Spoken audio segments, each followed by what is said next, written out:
चलिए, पिछले क्लास में हम देखें अगर तो इक्विवेलेंट वेट पर कुछ क्वेश्चन हम लोग बनाए थे। नहीं, इक्विवेलेंट वेट पर कुछ क्वेश्चन हम लोग बनाए थे। अब कुछ क्वेश्चन के बाद हम लोग कुछ इक्विवेलेंट वेट में कुछ और टॉपिक्स हैं, उनको हम लोग देखा जाए, ध्यान रखना है। चलिए आगे बढ़ते हैं। यहाँ पे लिखा हुआ है इक्विवेलेंट वेट ऑफ कंपाउंड। अगर किसी कंपाउंड का इक्विवेलेंट वेट निकालना है, नहीं तो उसका फॉर्मूला क्या है। अच्छा, थोड़ा समझो तो। याद करो, अगर किसी एटम का इक्विवेलेंट वेट निकालना था, अगर हम यहाँ लिखें इक्विवेलेंट वेट, सॉरी,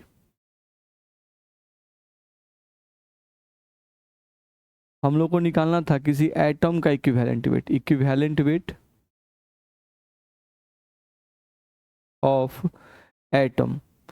तो किसी एटम का इक्विवेलेंट वेट निकालते थे तो हम लोग को फॉर्मूला दिया गया था एटॉमिक वेट ऑफ एटम, यानी जिस एटम का इक्विवेलेंट वेट निकालना है उसका एटॉमिक वेट रख दो, divided by valency of that atom.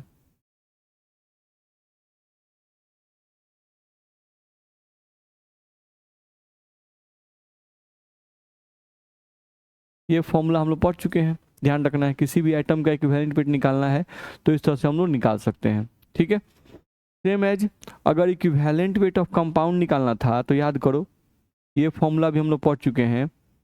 Equivalent weight of, अगर कंपाउंड निकालना था तो इक्विवेलेंट वेट ऑफ कंपाउंड का भी फॉर्मूला हम लोग पढ़ लिए थे। क्या पढ़े थे? Equivalent weight of cation, equivalent weight of cation और plus equivalent weight of anion. ये हम लोग पढ़ चुके हैं। नहीं, ये दो फॉर्मूला हम लोग इक्विवेलेंट वेट को निकालने का सीखे थे। और कोई आइटम आपको दिया हुआ है और उसका इक्विवेलेंट वेट निकालना हो, जैसे इक्विवेलेंट वेट ऑफ ऑक्सीजन हम लोग को निकालना था, नहीं तो इक्विवेलेंट वेट ऑफ ऑक्सीजन हम लोग को निकालना था, याद करो। तो इक्विवेलेंट वेट ऑक्सीजन का निकालने के लिए ऑक्सीजन का एटॉमिक वेट हम लेते थे कितना, 16, और बट्टा में ऑक्सीजन का वैलेंसी कितना, तो 2। इसी को हम लोग काटते थे तो वैल्यू हम लोग कितना था, 8। वैल्यू कितना था, 8। ध्यान रखना है। सेम एज किसी कंपाउंड का इक्विवेलेंट वेट निकालते थे, जैसे इक्विवेलेंट वेट ऑफ CaCO3 हम लोग निकाल रहे थे, तो वह कैसे निकाल रहे थे हम लोग, इक्विवेलेंट वेट ऑफ कैल्शियम जो कि केटायन है, plus equivalent weight of carbonate ion CO3 2 minus, नहीं तो इसका हम लोग को वैल्यू आ रहा था, इक्विवेलेंट वेट ऑफ कैल्शियम निकालना था तो कैल्शियम का एटॉमिक वेट 40 बट्टा वैलेंसी कितना, 2, plus equivalent weight of carbonate ion, तो इसका मास हम निकालते थे, कार्बन का मास 16 और सॉरी कार्बन का मास 12 और ऑक्सीजन का 16, 16 3 48, 48 और 12 60 आता था, और बट्टा में हम लोग 2 से डिवाइड करते थे, इसको काटते थे, 20 मत 2 से कट गया, 20 मत हुए, ये हम लोग का हो गया 2 से 30, नहीं 30 और 20 कितना आ गया, 50।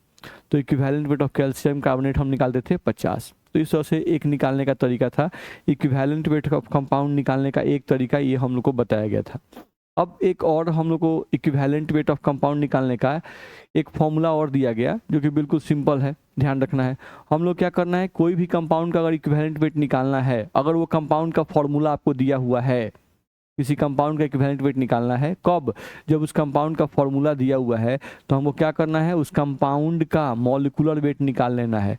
यानी हमको क्या करना है, निकालने के लिए molecular weight of compound, molecular weight of compound हम लोग को कर लेना है, नहीं divided by molecular weight of compound हम लोग कर लेंगे, divided by charge on, divided by charge on cation और एनायन। डिवाइड बाय क्या करना है हम लोग को, चार्ज ऑन केटायन और एनायन। चलो जैसे एग्जांपल्स हम लोग समझ लेते हैं। जैसे हमको निकालना है इक्विवेलेंट वेट ऑफ CaCO3, तो पहले हम निकालते थे इक्विवेलेंट वेट ऑफ कैल्शियम और plus equivalent weight of carbonate ion, ये भी एक निकालने का तरीका है, नहीं उस पर आधारित हम लोग कुछ न्यूमेरिकल भी बनाए। अब हम लोग को दूसरा तरीका ये भी है कि अगर CaCO3 का इक्विवेलेंट वेट निकालना है तो हमको यहाँ पे क्या करना पड़ेगा, नहीं मॉलिक्यूलर वेट ऑफ CaCO3, हम यहाँ से क्या लिखेंगे, मॉलिक्यूलर वेट ऑफ CaCO3, हम लिखेंगे यहाँ से molecular weight of CaCO3 divided by charge on cation और एनायन डिवाइडेड बाई, यहाँ लिखेंगे हम लोग चार्ज ऑन केटायन, यानी चार्ज ऑन केटायन और एनायन। तो या तो केटायन का चार्ज लिखना है या एनायन का, किसी एक का ही चार्ज लिखना है, दोनों का जोड़ नहीं लिखना है। यहाँ और लिखा है, और का मतलब या, ध्यान रखना है। तो चलो, मॉलिकुलर वेट ऑफ CaCO3 तुम निकालना जानते हो। कैल्शियम का वेट होता है 40, कार्बन का वेट होता है 12, नहीं, और ऑक्सीजन का होता है 16×48। तो 16×48 और 12 60, और 60 और 40 100। तो मॉलिकुलर वेट ऑफ CaCO3 तुम निकालोगे तो निकाल के देख लेना, तुमको 100 आएगा। Divided by charge on cation और एनायन। तो जब कैल्शियम कार्बोनेट को हम तोड़ते हैं तो ये टूटता है कुछ इस तरह से, Ca2+ और CO3 पर 2-। तो किसी एक का चार्ज रखना है, या तो केटायन का चार्ज रखो या तो एनायन का चार्ज रखो। तो केटायन पर भी 2+ चार्ज है और एनायन पर भी 2 ही चार्ज है, नहीं तो आपको सिर्फ मैग्नीट्यूड लिखना है, ये प्लस माइनस नहीं लिखना है। नहीं तो कैल्शियम पर भी 2 चार्ज है और कार्बोनेट पर भी 2 चार्ज है। तो किसी एक का, या तो केटायन का या तो एनायन का। तो यहाँ पे केटायन कौन है? कैल्शियम। एनायन कौन है? कार्बोनेट। तो हम लोग वैलेंसी रख देंगे किसी एक का। नहीं, ध्यान रखना है, इसको काट के आपको वैल्यू कितना आ जाएगा? 50। इक्विवेलेंट वेट ऑफ कैल्शियम कितना आ जाएगा? 50। तो पहले भी आप निकाल चुके हो। नहीं, equivalent weight of calcium plus equivalent weight of carbonate के माध्यम से भी हम जब निकालते थे तो हमको इक्विवेलेंट वेट ऑफ CaCO3 85 आता था, और ऐसे भी कितना आ रहा है? 85 आ रहा है। चलो, जैसे मान लो हम लोग को दिया equivalent weight of sodium carbonate हमको निकालना है। नहीं, तो हम क्या लिखेंगे यहाँ पर? Molecular weight of sodium carbonate. Molecular weight of sodium carbonate हम लोग को यहाँ पे लिखना होगा molecular weight of sodium carbonate Na2CO3 divided by, नहीं, चार्ज ऑन केटायन और anion divided by charge on cation और एनायन। ध्यान रखना है। और molecular weight of sodium carbonate जो हम निकालेंगे तो आप निकाल के देख लेना, आपको आएगा 106। हम लोग पहले भी निकाल चुके हैं, ध्यान रखना है।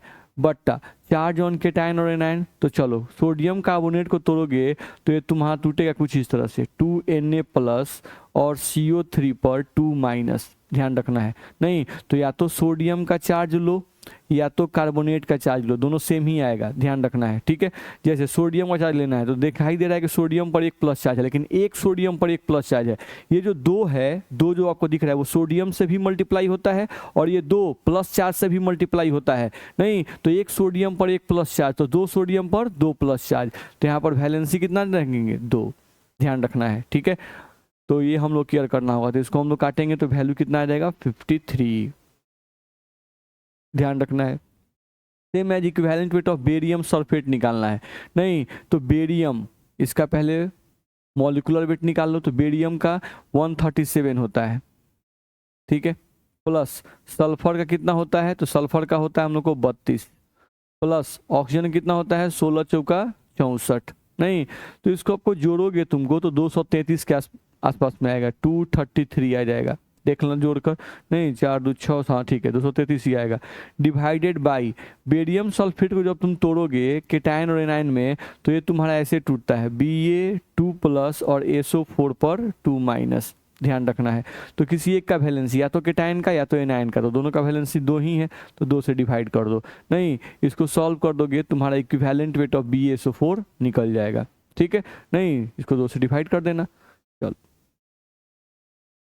देखो यहाँ पर इक्विवेलेंट वेट ऑफ H2C2O4 इसका निकालना है। नहीं .2H2O, तो इसका इक्विवेलेंट वेट भी आप निकाल सकते हो, ध्यान रखना है। जैसे equivalent weight of sodium carbonate .10H2O, मान लो इसी का निकालना है तो आप निकाल सकते हो आसानी से। सबसे पहले आपको क्या करना है? इसका मॉलिक्यूलर वेट निकालना पड़ेगा।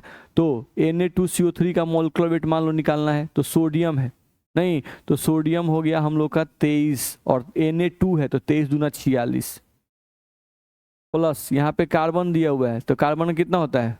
12, CO3 16×48 प्लस 48, यहाँ पर प्लस 48, ठीक है।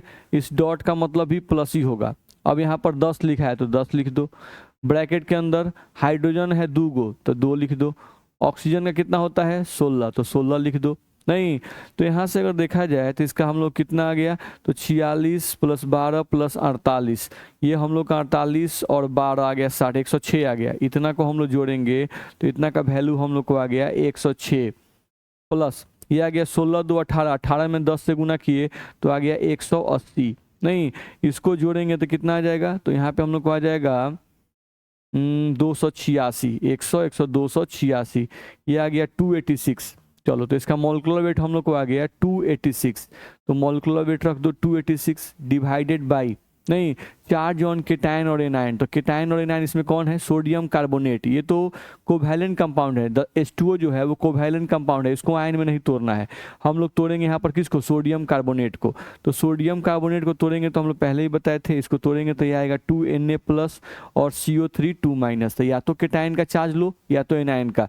नहीं तो इसमें भी देखो एक सोडियम पर 1 प्लस चार्ज है और 2 सोडियम पर 2 प्लस चार्ज होगा, ध्यान रखना यहाँ 2 जो है वो सोडियम से भी गुना है और ये 2 प्लस से भी गुना होगा। नहीं तो यहाँ पर 2 प्लस चार्ज है, तो या तो 2 प्लस लो या तो 2 - लो, लेकिन आपको सिर्फ मैग्नीट्यूड लेना है, साइन को नहीं रखना है। तो यहाँ पर प्लस और माइनस लिखेंगे, सिर्फ क्या लिखेंगे 2 लिखेंगे, तो 2 से 86/2 इसको आप काट सकते हो। यहाँ से आपका वैल्यू जो आएगा वो कितना आ जाएगा, तो 1 आ जाएगा, यहाँ से हम लोग को 4 आ जाएगा और यहाँ से 3 आ जाएगा 143। नहीं 2 से काटे हम लोग तो 1 और 2 चौका 8 और 3 143 आ जाएगा इक्विवेलेंट वेट इसका। इस तरह से आप इक्विवेलेंट वेट निकाल सकते हो। ऐसे ही आपको यहाँ पर दिया गया है K2SO4 Al2SO4 का होल 3.24H2O, तो ये आपका होमवर्क है, आपको इसका इक्विवेलेंट वेट निकालना है, ध्यान रखना है। ठीक, चलो अगला टॉपिक तुमको इसमें आता है ग्राम इक्विवेलेंट, या सिंपली उसको इक्विवेलेंट कह रहे हैं। देखो इक्विवेलेंट वेट नहीं कह रहे हैं, सिर्फ यहाँ पर कहा जा रहा है ग्राम इक्विवेलेंट, या उसी को हम लोग इक्विवेलेंट भी कहते हैं, ध्यान रखना है। तो जब भी कहीं इक्विवेलेंट सिर्फ यूज करे, नहीं तो उसका मतलब क्या समझना है कि ग्राम इक्विवेलेंट ही पूछ रहा है। ठीक है, तो ग्राम इक्विवेलेंट हम लोग को देखा जाए तो ग्राम इक्विवेलेंट का क्या डिफिनेशन दिया गया उसको समझो। हम लोग कहा गया, देखो इसमें लगा हुआ है ग्राम इक्विवेलेंट, तो ये बोल रहा है किसी भी स्पेसीज, तो स्पेसीज का मतलब एटम, आयन या मॉलिक्यूल, किसी भी स्पेसीज के वेट में, किसी भी स्पेसीज के वेट में, वेट बोल रहे हैं सॉरी, किसी भी स्पेसीज के इक्विवेलेंट वेट में अगर हम लोग ग्राम लगा देते हैं, नहीं तो वो 1 ग्राम इक्विवेलेंट के बराबर होता है। ध्यान रखना है, हम लोग क्या बोल रहे हैं यहाँ पर, equivalent weight of any substance, equivalent weight of, equivalent weight of any substance expressed in gram,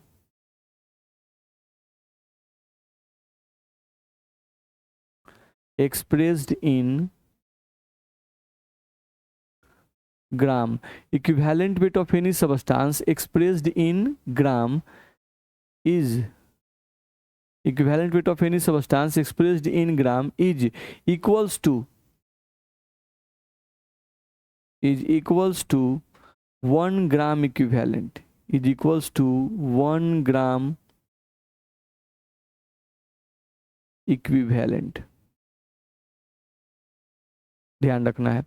equivalent weight of any substance expressed in gram, expressed in gram is equals to 1 gram equivalent, ध्यान रखना है। यानी किसी भी substance के equivalent weight में तुम ग्राम लगा दो तो वो 1 ग्राम इक्विवेलेंट के बराबर होगा, ध्यान रखना है। हम लोग पहले ही पढ़ा चुके हैं कि इक्विवेलेंट वेट जो होता है, जो कि हम लोग पहले पढ़े हुए हैं, इक्विवेलेंट वेट यूनिटलेस क्वांटिटी होता है। अब अगर उस इक्विवेलेंट वेट में अगर तुम ग्राम लगा देते हो तो वही वैल्यू 1 ग्राम इक्विवेलेंट के बराबर होगा। ठीक है, जैसे देख सकते हैं हम लोग, जैसे इक्विवेलेंट वेट ऑफ ऑक्सीजन तुम निकाले थे, याद करो इक्विवेलेंट वेट ऑफ ऑक्सीजन हम लोग कैसे निकालते थे, तो ऑक्सीजन का एटॉमिक वेट कितना बाबू 16 बट्टा में ऑक्सीजन का वैलेंसी 2, तो ये तुम काटते थे तो ये बराबर आ गया 8। हम यहाँ पर कोई यूनिट नहीं लगाते थे क्योंकि इक्विवेलेंट वेट यूनिटलेस क्वांटिटी होता है। ठीक, अब अगर हम यहाँ पर 8 में ग्राम लगा दें तो यहाँ पर ये 1 ग्राम इक्विवेलेंट ऑक्सीजन के बराबर होगा। नहीं यानी हम लोग यहाँ पर लिख दे 8 ग्राम, नहीं 8 में क्या लगा दिए ग्राम, तो ये हो जाएगा 1 gram equivalent of oxygen, 1 gram equivalent of oxygen के बराबर हो जाएगा। 1 ग्राम इक्विवेलेंट ऑफ ऑक्सीजन के ये आपका बराबर हो जाएगा, ध्यान रखना है सिंपली। जैसे आपको हम यहाँ पर अगर बोल दें एल्युमिनियम के बारे में बात कर रहे थे, नहीं तो हमें पूछे कि 1 ग्राम इक्विवेलेंट एल्युमिनियम कितना के बराबर होगा, 1 ग्राम इक्विवेलेंट एल्युमिनियम कितना का बराबर होगा। मान लो यहाँ पे दे दिया कि 1 gram equivalent aluminium is equals to कितना ग्राम आएगा, ये पूछ दिया गया। नहीं तो हमको क्या करना है, एल्युमिनियम का इक्विवेलेंट वेट निकाल देना है और उसमें ग्राम लगा देना है। इक्विवेलेंट वेट का एल्युमिनियम का इक्विवेलेंट वेट निकाल क्या करेंगे, तो एल्युमिनियम का एटॉमिक वेट कितना होता है 27, इसकी वैलेंसी कितनी होती है, तो वैलेंसी होती है 3, नहीं 3 से हम इसको काटेंगे तो हमको वैल्यू आ गया 9। जब इक्विवेलेंट वेट निकालते हैं तो कोई यूनिट नहीं लगाते हैं, ये हो गया 9। अब अगर इस 9 में ग्राम लगा देंगे तो वो 1 ग्राम इक्विवेलेंट के बराबर होगा। यानी अगर हम यहाँ पे 9 लिख दें और 9 में ग्राम लगा दें तो ये बराबर होगा 1 ग्राम इक्विवेलेंट ऑफ एल्युमिनियम, ध्यान रखना है। तो ये हम लोग को ध्यान रखना होगा, ठीक। चलो जैसे और भी एग्जाम्पल हैं उनको हम लोग देख सकते हैं। यहाँ पर 1 ग्राम इक्विवेलेंट ऑक्सीजन समझा दिए, 1 ग्राम इक्विवेलेंट एल्युमिनियम समझा दिए। चलो 1 ग्राम इक्विवेलेंट ऑफ CaCO3 बराबर कितना होगा, ये हम लोग से पूछ रहा है। तो हमको क्या करना है, ग्राम इक्विवेलेंट जब भी किसी का निकालना है तो हमको क्या करना है, जो भी स्पेसिस दिया रहे उस स्पेसिस का हम लोग को क्या निकाल देना है, इक्विवेलेंट वेट, उसमें ग्राम लगा दो, वो 1 ग्राम इक्विवेलेंट के बराबर हो जाएगा। तो CaCO3 का इक्विवेलेंट वेट तो हम लोग निकाल ही चुके थे। CaCO3 का अगर इक्विवेलेंट वेट निकालना है तो इसका मॉलिक्यूलर वेट जो कि हम लोग पहले निकाल चुके हैं 100 डिवाइडेड बाई, नहीं केटायन या एनायन का वैलेंसी, जब कैल्शियम कार्बोनेट को हम लोग तोड़ते हैं तो ये टूटता है Ca2+ और CO3 पर 2-। तो किसी एक का वैलेंसी ले लेना है, या तो कैल्शियम का या तो कार्बोनेट का, तो वैलेंसी कितना लेंगे 2, ये कट के कितना आ जाएगा 50, ध्यान रखना है। अब इसी 50 में क्या लगा देंगे ग्राम, तो अगर 50 में हम लोग ग्राम लगा दें तो 50 ग्राम CaCO3 अगर हम लिखते हैं कहीं तो ये बराबर हो जाएगा 1 ग्राम इक्विवेलेंट CaCO3, ये बराबर हो जाएगा 1 ग्राम इक्विवेलेंट CaCO3, ठीक है। तो आई होप मेरी बात आपको समझ में आ रही होगी, ध्यान रखना है। जैसे 1 ग्राम इक्विवेलेंट BaSO4 निकालना है तो आप निकालिए, कैसे निकालेंगे ध्यान रखना है, ठीक। पहले इसका इक्विवेलेंट वेट BaSO4 का निकाल दीजिएगा और उसमें ग्राम लगा दीजिएगा, वो 1 ग्राम इक्विवेलेंट के बराबर हो जाएगा, ध्यान रखना है। Same as 1 gram equivalent Na2CO3 कितना का बराबर होगा वो आप निकाल सकते हैं, ये सब आपका होमवर्क हो गया। Similarly 1 gram equivalent Na2CO3 dot 10H2O कितना के बराबर होगा वो भी आप जानते हैं। इसका जस्ट हम लोग इक्विवेलेंट वेट निकाले थे, इक्विवेलेंट वेट निकाल दो, उसमें ग्राम लगा दो, नहीं आपका आराम से 1 ग्राम इक्विवेलेंट निकल जाएगा। तो ये सब आपका होमवर्क हो गया है, ध्यान रखना है। चलो अगले पॉइंट पे आ जाओ। अगला यहाँ पे बोल रहा है कि इन 500 ग्राम CaCO3, ध्यान से पढ़ो, इन 500 ग्राम CaCO3 calculate the number of gram equivalent of CaCO3। In 500 gram CaCO3 calculate the number of gram equivalent of CaCO3। Simple question है, देखा जाए। चलो इन 500 ग्राम से calculate the number of gram equivalent of CaCO3, ठीक। तो सबसे पहले CaCO3 का हम लोग इक्विवेलेंट वेट निकालेंगे।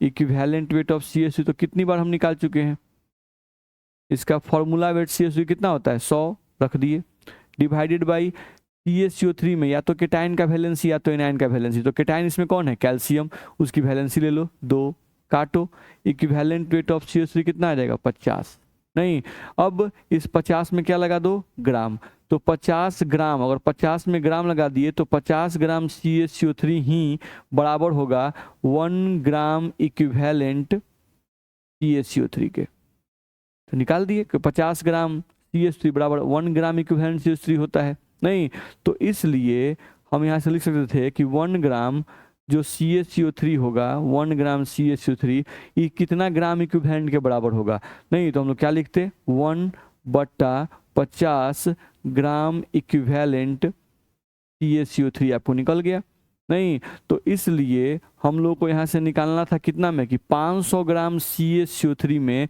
कितना ग्राम इक्विवेलेंट होगा, तो 1 ग्राम में 1/50 ग्राम इक्विवेलेंट CaCO3 आ गया।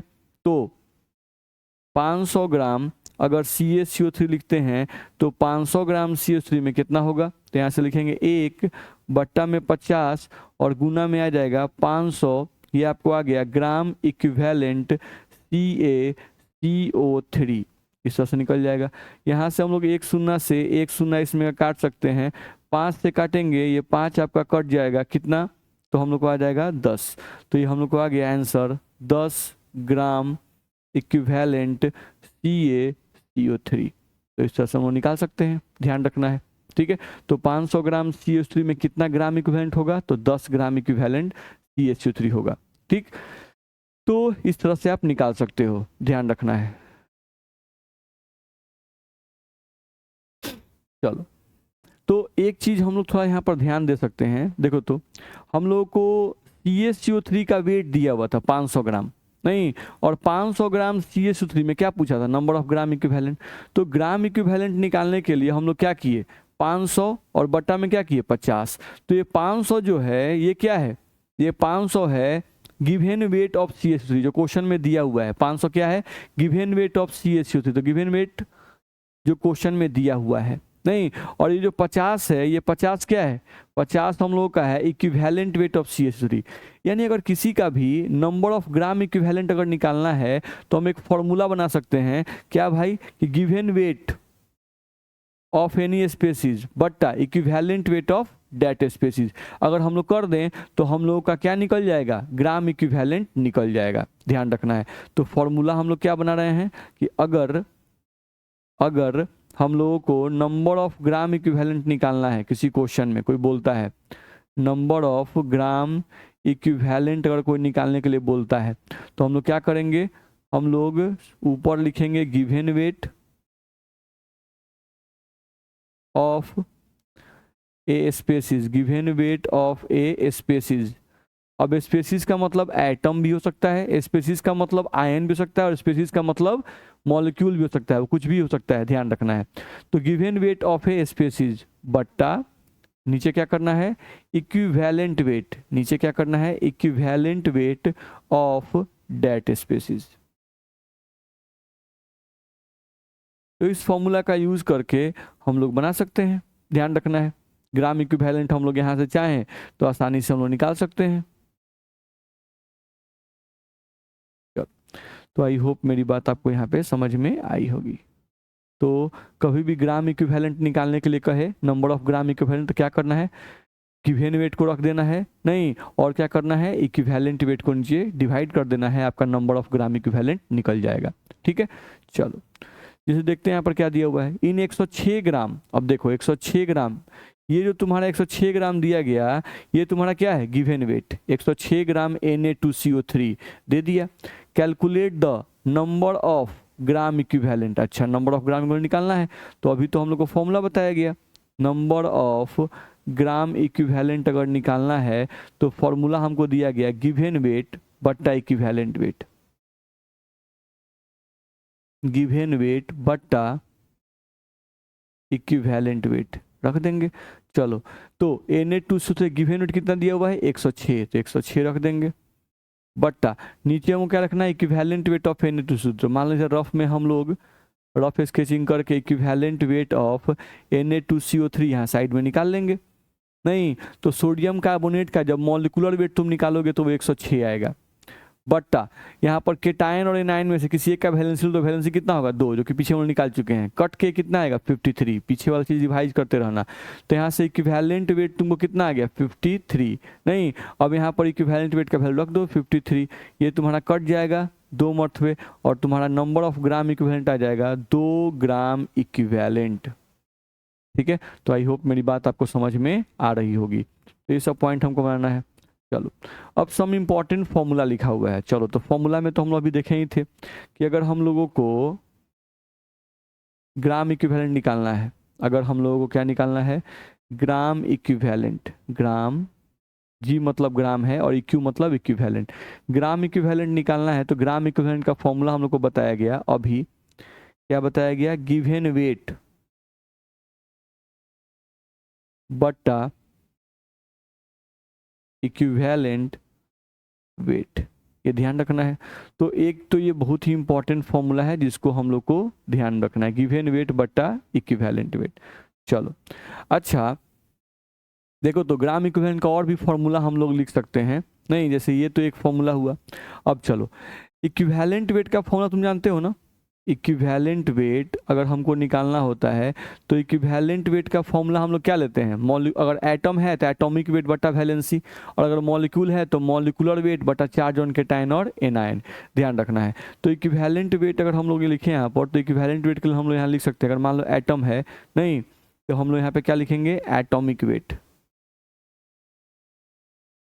एटॉमिक वेट डिवाइडेड बाई, यहाँ पर हम लोग क्या लिखेंगे, valency. Equivalent weight is equals to atomic weight divided by valency. अब यहाँ से हम लोग को देखा जाए तो एटॉमिक वेट हम लोग को, सॉरी, इक्विवेलेंट वेट बराबर एटॉमिक वेट बटा वैलेंसी हो गया। नहीं अगर मॉलिक्यूल होता तो हम यहाँ क्या लिखते, मॉलिक्यूलर वेट, नहीं, और बट्टा चार्ज ऑन केटायन और एनायन। तो चार्ज जो होता है केटायन और एनायन पर, वो भी क्या होता है, उनकी वैलेंसी ही होती है। किसी भी आयन की वैलेंसी कितनी होती है, तो उस पर उपस्थित चार्ज के बराबर होती है। तो यहाँ पर हम लिख सकते थे एटॉमिक वेट बट्टा वैलेंसी या मॉलिक्यूलर वेट बट्टा वैलेंसी। चलो अब थोड़ा ध्यान दो, तो यहाँ से हम लोग का ग्राम इक्विवेलेंट का ऊपर वाला फॉर्मूला देखो, ग्राम इक्विवेलेंट बराबर ऊपर लिखा हुआ है गिवन वेट, तो गिवन वेट हम यहाँ लिख दिए,